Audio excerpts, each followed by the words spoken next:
केंद्रीय गृह मंत्री अमित शाह के इस्तीफे की मांग को लेकर कांग्रेस ने निकाला पैदल मार्च, नारेबाजी कर जताया आक्रोश। केंद्रीय गृह मंत्री अमित शाह द्वारा डॉक्टर भीमराव अंबेडकर पर टिप्पणी मामले में चूरू जिला कांग्रेस कमेटी के द्वारा जिला मुख्यालय पर पैदल मार्च निकाला गया। इस दौरान कांग्रेस कार्यकर्ताओं ने नारेबाजी कर अपना आक्रोश जताया। पैदल मार्च में रतनगढ़ विधायक पूसाराम गोदारा, सुजानगढ़ विधायक मनोज मेघवाल, चूरू नगर परिषद निवर्तमान सभापति पायल सैनी आदि मौजूद रहे। इससे पूर्व कलेक्ट्रेट के सामने कांग्रेस नेताओं ने डॉक्टर भीमराव अंबेडकर की प्रतिमा पर माल्यार्पण किया। सुजानगढ़ विधायक मनोज मेघवाल ने बताया कि संसद के शीतकालीन सत्र में गृह मंत्री अमित शाह के द्वारा भारतीय संविधान के निर्माता पर अनर्गल व अभद्र टिप्पणी की गई। इससे संपूर्ण समाज के साथ साथ बाबा साहब अंबेडकर के मान सम्मान को ठेस पहुंची है। गृह मंत्री का यह कृत्य घोर निंदनीय है। गृह मंत्री अमित शाह को गृह मंत्री पद से बर्खास्त करने की मांग की गई है। रतनगढ़ विधायक पूसाराम गोदारा ने बताया कि भारतीय संविधान में विश्वास रखने वाले संविधान निर्माता बाबा साहब को अपना आदर्श मानते हैं। उन्होंने कहा कि लोकसभा में जिस तरीके से संविधान निर्माता बाबा साहब भीमराव अंबेडकर को लेकर गृह मंत्री अमित शाह ने बयान दिया वह स्वीकार्य नहीं है। उन्होंने बाबा साहब का अपमान किया है। केंद्र सरकार को अमित शाह से गृह मंत्री पद से इस्तीफा लेना चाहिए, नहीं तो राष्ट्रपति को उनको बर्खास्त कर देना चाहिए। गृह मंत्री अमित शाह जी के द्वारा गत दिनों संसद के अंदर बाबा भीमराव अम्बेडकर साहब के ऊपर जो आपत्तिजनक टिप्पणी की गई है, उसी के विरोध प्रदर्शन के अंदर पूरे देश भर के अंदर जो है विरोध प्रदर्शन किया जा रहा है। और उसी की श्रृंखला के अंदर आज चूरू जिला हेडक्वार्टर के ऊपर भी ये विरोध प्रदर्शन रखा गया है। सभी कांग्रेस के कार्यकर्ता एकजुट होकर हम लोग बाबा भीमराव अम्बेडकर साहब के उनके आदर्शों का पालन करते हैं और संविधान निर्माता बाबा भीमराव अम्बेडकर साहब के विरोध में किसी भी प्रकार की कोई भी आपत्तिजनक टिप्पणी को स्वीकार नहीं करेंगे। और इसी के विरोध के अंदर आज जिला कलेक्टर महोदय को ज्ञापन दिया जा रहा है और आज पैदल मार्च जो है वो इसी के विरोध में निकाला गया है। जो चूरू विधायक हरलाल सारण है, उनका कहना है कि कांग्रेस नाटक कर रही है। देखिए, बाबा भीमराव अम्बेडकर साहब के ऊपर जब जब उंगली उठाई गई है तब सभी ने इसका जो है विरोध किया है। और इस प्रकार की जो टिप्पणियां जो बीजेपी के लोगों के द्वारा की जाती है, उसी से ये बात तय होती है कि इनके अंदर जो है बाबा साहब को लेकर किसी भी प्रकार का कोई भी जो मान सम्मान है वो नहीं बचा है। इसीलिए ये लोग संविधान बदलने की बात करते हैं और उसी उद्देश्य को लेकर इनके द्वारा ये जो है कृत्य जो है वो किए जा रहे हैं। लेकिन कांग्रेस पार्टी हम सभी राहुल गांधी जी, प्रियंका गांधी जी के नेतृत्व के अंदर एकजुट होकर ऐसा नहीं होने देंगे। अमित शाह ने लोकसभा में जो अपमानजनक वक्तव्य दिया, उसके लिए पूरा देश और पूरी कांग्रेस पार्टी शुद्ध है। आज जिला कांग्रेस कमेटी में सभी विधायकों के, सभी जनप्रतिनिधियों के नेतृत्व में पूरी जिला कांग्रेस कमेटी ने बाबा साहब की मूर्ति पर माल्यार्पण कर जिला कलेक्टर महोदय को पैदल मार्च करके जिला कलेक्टर महोदय को ज्ञापन दिया गया है। अमित शाह माफी मांगे या अमित शाह को पद से बर्खास्त किया जाए। जो भी लोकसभा में राहुल गांधी जो देश की आवाज बन के नेता प्रतिपक्ष काम कर रहे हैं, उनको बदनाम करने के लिए, उनको क्रेश करने के लिए जिस प्रकार की कार्रवाई चल रही है, उसको और बाबा साहब के खिलाफ जो कार्रवाई, जो शब्द बोले गए हैं, उनको वापस लेने तक, बर्खास्त करने तक ये बीजेपी कर रही है। नाटक है, कांग्रेस नहीं कर रही है। इन्होंने 1 साल हो गया, नाटक के अलावा क्या किया? धरती पर कुछ दिख रहा है? डेली प्रोग्राम हो रहे, करोड़ों रुपए प्रदेश के खो दिए।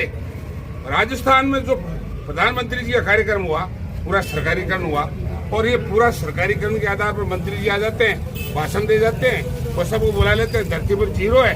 क्या उपलब्धियां हैं? कांग्रेस की योजनाओं को बंद करने के अलावा इस सरकार ने कोई काम नहीं किया। गरीब, दलित, मजदूर और किसान और आम बिजली, पानी और सड़क से त्रस्त है। इसलिए ये झूठे नाटक बीजेपी कर रही है। अमित शाह जी ने लोकसभा में एक ऐसा वक्तव्य दिया शर्मसार करने वाला, और सबसे बड़ी चीज उसमें न उन्होंने खेद प्रकट किया, न माफी मांगी है। इसलिए पूरा समाज देश का, चाहे दलित हो चाहे आम आदमी हो, जिस तरह से आक्रोशित है और आज सड़कों पे है। पूरी कांग्रेस पार्टी पूरे देश में प्रत्येक जिला मुख्यालय पर आज प्रदर्शन कर रही है और राष्ट्रपति को ज्ञापन दे रही है कि ऐसे गृह मंत्री को तुरंत बर्खास्त किया जाए जिसने देश के उस महान विभूति के अपमान किया है, बाबा साहब का, जिन्होंने देश को नवनिर्माण में अपना हाथ बढ़ाया, जिन्होंने इस देश के संविधान को निर्माण करके और आज जो इस देश की खूबसूरती है लोकतंत्र, उसकी नींव जिन्होंने रखी थी, आज उनका पार्लियामेंट में अपमान किया गया। और सबसे बड़ी, जिस संसद की कल्पना, जिस लोकतंत्र का मंदिर जहाँ का है, उस मंदिर में अपमान बाबा साहब को है, इससे बड़ा अपमान किसी भी का नहीं हो सकता। और दूसरी, उन्होंने जिस तरह तुलना करने की कोशिश की है, न महापुरुषों की तुलना होती, न देवी देवताओं के आपस में तुलना होती। सब पूजनीय होते हैं, सब का हम मार्ग दिखाने वाले होते हैं और सब वो लोग हैं जिन्होंने अपन को प्रशस्त आगे के लिए दिया है। इसलिए इस तरह के खेल प्रकट अगर जब तक नहीं करेंगे, कांग्रेस पीछे नहीं हटेगी। इसी तरह से प्रदर्शन लगातार करती रहेगी। वीडियो को तोड़ मरोड़ कर पेश करने का आरोप भी लगा रहे हैं बीजेपी वाले। सिर्फ 16 सेकंड का वीडियो है, आपने सामने देखा है, वो लाइव चला है, उसमें न कोई तोड़ा है न मोड़ा है। आप तो देख सकते हैं सामने, वो तो लाइव चला है, वीडियो पार्लियामेंट में चला है, लाइव चला है। वो तोड़ने मरोड़ने वाली कोई चीज नहीं, मीडिया नहीं चला है, वो तो संसद की उसमें चला है। केंद्रीय गृह मंत्री की टिप्पणी का मामला, कलेक्ट्रेट के सामने बसपा कार्यकर्ताओं ने नारेबाजी कर किया विरोध प्रदर्शन। केंद्रीय गृह मंत्री अमित शाह के द्वारा डॉक्टर भीमराव अंबेडकर पर टिप्पणी मामले को लेकर मंगलवार को बसपा कार्यकर्ताओं ने चूरू कलेक्ट्रेट के सामने नारेबाजी कर विरोध प्रदर्शन किया। बसपा जिला अध्यक्ष ओम प्रकाश खेजड़ा की अगुवाई में कार्यकर्ताओं ने राष्ट्रपति के नाम जिला कलेक्टर को ज्ञापन भी सौंपा। जिला अध्यक्ष खेजड़ा ने शाम 4 बजे करीब बताया कि अभी हाल ही में संसद के शीतकालीन सत्र के दौरान केंद्रीय गृह मंत्री की ओर से संसद में अपना वक्तव्य में भारतीय संविधान के मूल निर्माता और करोड़ों बहुजनों के मसीहा बाबा साहब डॉक्टर भीमराव अंबेडकर के प्रति अमर्यादित और उपहासपूर्ण शब्दों का प्रयोग किया गया। यह न केवल अशोभनीय है बल्कि बाबा साहब के प्रति गहरी असंवेदनशीलता और जातिवादी मानसिकता को भी प्रदर्शित करता है। इससे बहुजन समाज के आत्मसम्मान और स्वाभिमान को ठेस पहुंची है। इसको लेकर समाज के हर वर्ग के बीच भारी रोष और आक्रोश व्याप्त है। उन्होंने कहा कि संवैधानिक मूल्यों की रक्षा करते हुए इस गंभीर मामले में उचित कदम उठाया जाना चाहिए। इस मौके पर जिला प्रभारी श्रीचंद छापरवाल, जिला प्रभारी धनपत मेघवाल भी मौजूद रहे।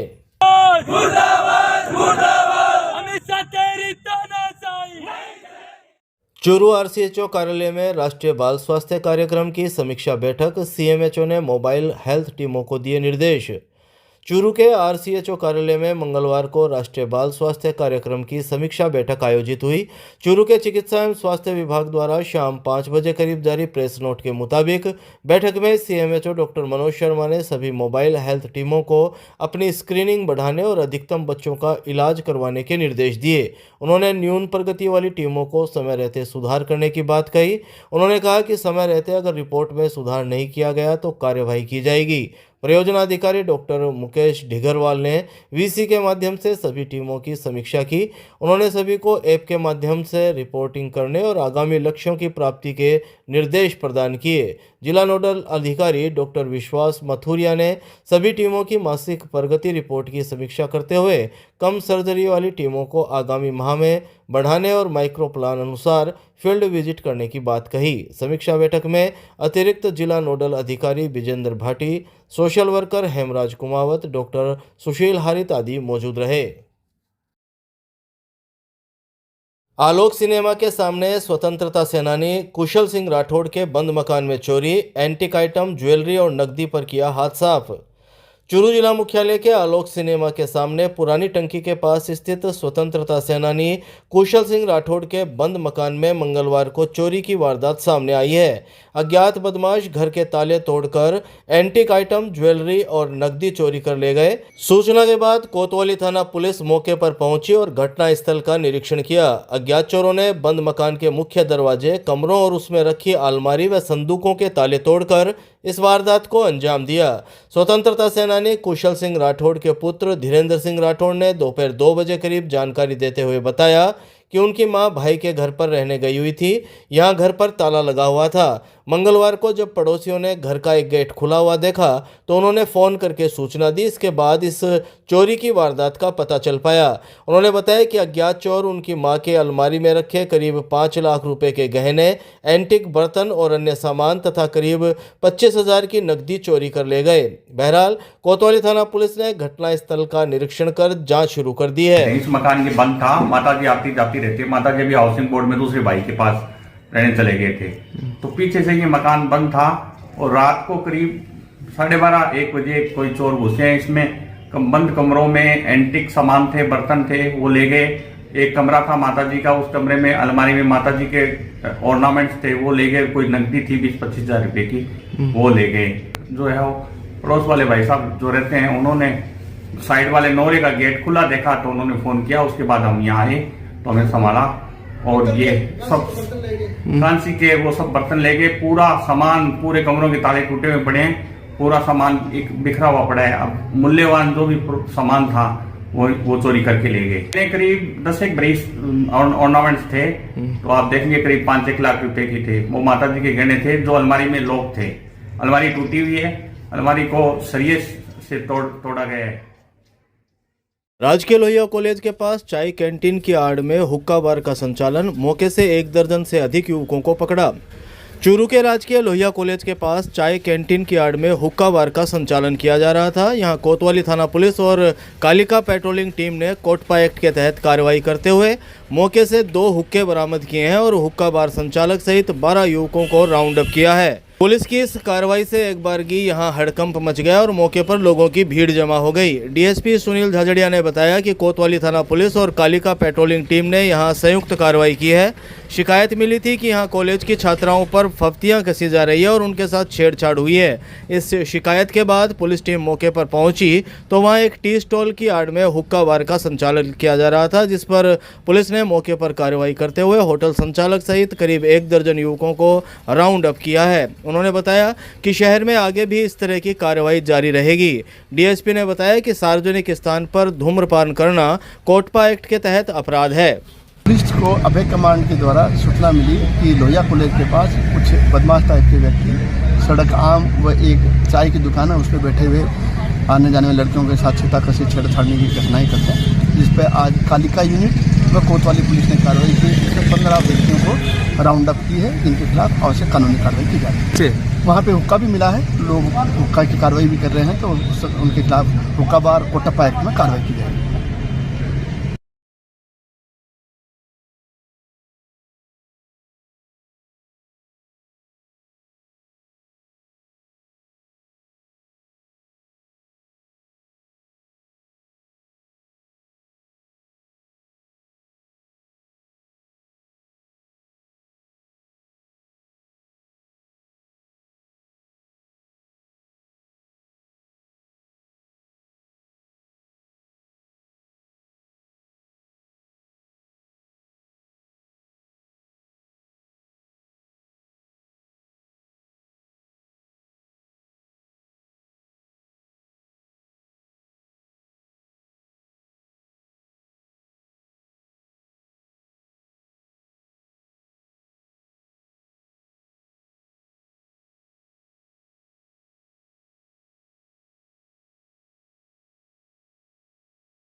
गुजरात के सूरत की एक युवती ने चूरू के युवक से किया निकाह, अब मामा दे रहा धमकी तो पहुंचे एसपी दफ्तर। सूरत की एक युवती ने चूरू के एक युवक से लव मैरिज कर ली। चूरू के भरतिया रोड निवासी युवक अपने परिवार सहित सूरत में रहता है, जहां उसकी मुलाकात सफिया से हुई थी। युवक उसे चूरू लेकर पहुंचा, जहां उसने सफिया के साथ निकाह करने का भी दावा किया है। हालांकि निकाह के बाद भी युवती के मामा दोनों को जान से मारने की धमकी दे रहा है, इसलिए दोनों चूरू एसपी दफ्तर पहुंचे और सुरक्षा की मांग की। एसपी दफ्तर में सूरत की 19 वर्षीय सफिया पटेल ने बताया कि उसने चूरू में समीर काजी से निकाह कर लिया है। समीर सूरत में अमूल एजेंसी में काम करता है। सफिया ने बताया कि समीर से उसकी मुलाकात 2 साल पहले फ्रेंड की शादी में हुई थी। यहाँ समीर भी अपने दोस्तों के साथ शादी में शरीक होने के लिए गया था। इस मुलाकात के बाद दोनों की मोबाइल पर भी बातें होने लगी और दोनों एक दूसरे से मोहब्बत करने लगे। जनवरी 2024 को सफिया ने समीर के बारे में अपने घर पर भी बताया, लेकिन घर वालों ने यह कहते हुए इनकार कर दिया कि समीर दूसरी जाति का है। सफिया ने बताया कि इसके बाद से ही उस पर समीर से दोस्ती खत्म करने का दबाव बनाया जाने लगा। करीब 1 महीने पहले सफिया के घर वाले उसकी ताऊ के लड़के से शादी करना चाहते थे। इस बारे में उसने समीर को बताया तो दोनों ने घर बार छोड़ने का निर्णय कर लिया। 8 दिसंबर 2024 की रात को जब सफिया के घर वाले सो रहे थे तो वह बिना बताए घर से निकल गई, जहां से दोनों बाइक पर सूरत रेलवे स्टेशन आए और फिर सूरत से चूरू आ गए। दोनों ने 12 दिसंबर को चूरू में आकर निकाह कर लिया। इधर जब सफिया घर से लापता हुई तो उसके घर वालों ने सफिया की तलाश शुरू कर दी। जब उन्हें समीर के बारे में पता चला तो उसके मामा ने दोनों को धमकी दे डाली, जिसके बाद दोनों एसपी दफ्तर पहुंचे। मेरा नाम सफिया है, मैं रांदेर की सूरत की रहने वाली हूँ और मैं यहाँ पे चूरू में हूँ। चूरू में आके मैंने भाग के शादी करी है समीर भाती के साथ। मेरे घर वाले मेरे पे दबाव डाल रहे थे और मेरी ज़बरदस्ती मेरे बड़े अब्बा के लड़के के साथ शादी करवा रहे थे। इसके लिए मैं भाग के यहाँ चूरू में आई हूँ और चूरू में इनके साथ समीर के साथ शादी की है। अब मेरे घर वाले मुझे फ़ोन करके धमकी दे रहे कि वहाँ आके ले जाएंगे, मार डालेंगे, ऐसे सब धमकी दे रहे हैं। इसके लिए मैं यहाँ चूरू में SP का ऑफिस आई हूँ।